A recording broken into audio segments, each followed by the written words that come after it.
আমাদের জীবনে ভালো সময় আসবে, আমাদের জীবনে খারাপ সময় আসবে, আমাদেরকে সেই জিনিসগুলো অ্যাকসেপ্ট করা শিখতে হবে। তোমাদের রেজাল্ট যে মোটামুটি একটা ধস নামবে, এটা কিন্তু আমরা আগে থেকেই প্রেডিক্ট করতে পারছিলাম। আমাদের একটা প্রেডিকশন ছিল যে তোমাদের একটা রেজাল্ট খারাপ আসবে, তোমাদের সামনে তোমাদের জীবনের সংখ্যা কমে যাবে, মিলে গেছে কিন্তু কথাবার্তাগুলো।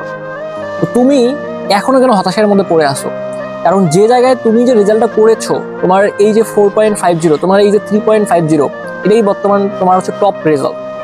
বিলিভ মি ভাইয়া, তুমি পরিশ্রম করে স্ট্রাগল করে যে রেজাল্টটা নিয়ে আসছো, তোমাকে কংগ্রাচুলেশন জানাইতে হয়। এখন তোমাদের মানে শুধু দোষ দিলে তো হবে না। যেখানে আমাদের কলেজগুলোতে ভালো মতো ক্লাস হয় না, অন্য ব্যাচের সাথে এক্সপেরিমেন্ট হইলো না। এক্সপেরিমেন্ট হলো কাদের সাথে? এক্সপেরিমেন্ট হলো 25 ব্যাচের সাথে। তো এটা কোনো একটা না কোনো ব্যাচের সাথে করতে হয়তো। তো যদি তারা এই জিনিসটাকে একটা ধারাবাহিক ফলে ধরে রাখতে পারে, সবগুলো ব্যাচেই সামনে এরকম একটা রেজাল্ট হবে, তাহলে এটা অ্যাপ্রিসিয়েট করার মানে মতো একটা ব্যাপার স্যাপার দাঁড়িয়েছে। বাট আমাদের কলেজগুলোতে ক্লাস কোয়ালিটি ভালো না। কলেজগুলোর সব সারা টিচার যারা আছে তারা হচ্ছে টিউশন বিজনেস নিয়ে ব্যস্ত। তোমাদেরকে এসে অমুক ভাইয়া অনলাইনে পড়ায়, তমুক ভাইয়া অনলাইনে পড়ায়, আমাদের কাছে পড়তে হয়। তারপর তোমাদের প্র্যাকটিক্যালে কোনো কলেজে নাম্বার বেশি দিয়েছে, কোনো কলেজে নাম্বার কম দিয়েছে, কোনো কলেজে কোনো বোর্ডের প্রশ্ন কঠিন হয়েছে, কোনো বোর্ডের প্রশ্ন খারাপ হয়েছে। তো ওভারঅল সবগুলো সিচুয়েশন মিলে তুমি যদি লক্ষ্য করো, 202টা কলেজে কোনো শিক্ষার্থী পাস করতে পারে নাই। তো এই দায়ভারটা কি শুধু ওই শিক্ষার্থীকে দিলেই হবে? ওই শিক্ষার্থীকে দিলেই হবে না, তার সাথে সংশ্লিষ্ট যারা আছে সকলেরই কিন্তু দায়ভারটা নেওয়া লাগবে।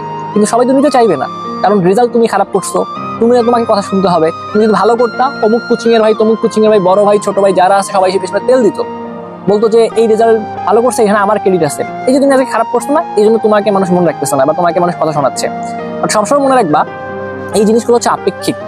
প্রত্যেকটা জিনিসই আপেক্ষিক। তুমি কষ্টে আসো, এটাও আপেক্ষিক, কষ্ট সবসময় থাকবে না। তুমি ভালো আসো, সুখে আসো, খুবই আনন্দে আসো, তোমার এই সুখটা সবসময় থাকবে না, তোমাকে আবার হতাশা বা ডিপ্রেশন ঘিরে ধরবে। বাট আমাদের লাইফটা তো ছোট না, লাইফটাকে এক্সপ্লোর করতে হবে। লাইফে নতুন নতুন জিনিস তোমার আসবে, এগুলো অ্যাকসেপ্ট করতে হবে। তোমার লাইফে খারাপ কন্ডিশন আসবে, তুমি যদি এই খারাপ কন্ডিশন থেকে কিভাবে বের হইতে হয় এই জিনিসটা না জানো, তাহলে কেমনে হবে? আমার লাইফে আমি যখন ভার্সিটিতে উঠি ভাইয়া, আমি আমার লাইফে জীবনও ফেল করি নাই। ভার্সিটিতে উঠে ফার্স্ট ইয়ার ফার্স্ট সেমিস্টার একটা কোর্সে ফেল করলাম, ডিপ্রেশনে পড়লাম টুকটাক, ভাবলাম যে কি হলো, আমি তো লাইফে কখনোই ফেল করি নাই, কেন ফেল করলাম? ওই কোর্সে 6 মাস পর আবার পরীক্ষা দিলাম, আবার ফেল করলাম। প্রথমবার ফেল করলাম, দ্বিতীয়বার পরীক্ষাতে আবার ফেল করলাম, তারপরেও কিন্তু হতাশ হই নাই। মোটামুটি একটু খারাপ লাগা কাজ করছে, বাট 3বারের এবার পরীক্ষা দিয়ে পাস করছি। তো এরকম তোমার লাইফে তুমি কখনো ফেল করবা, কখনো তুমি পাস করবা, কখনো ভালো রেজাল্ট আসবে, কখনো ভালো রেজাল্ট আসবে না। বাট এই রেজাল্ট জাস্ট একটা সংখ্যা মাত্র, এটা নিয়ে খুব একটা প্যারা নিও না। কারণ সামনে যেহেতু তোমার এডমিশন পরীক্ষা রয়েছে, তো তুমি যদি এখন ভালো মতো পড়াশোনা না করে তোমার যে এডমিশনের যে জার্নিটা রয়েছে ভালো মতো পড়লে তোমার একটা রেজাল্ট তুমি নিয়ে আসতে পারবে, একটা আউটকাম নিয়ে আসতে পারবা। বাট তুমি যদি এখনো সেই ডিপ্রেশনে থাকো, হতাশায় থাকো, তাহলে দেখবা এইচএসসির রেজাল্ট মানুষ কয়েকটা দিন পর ভুলে যাবে।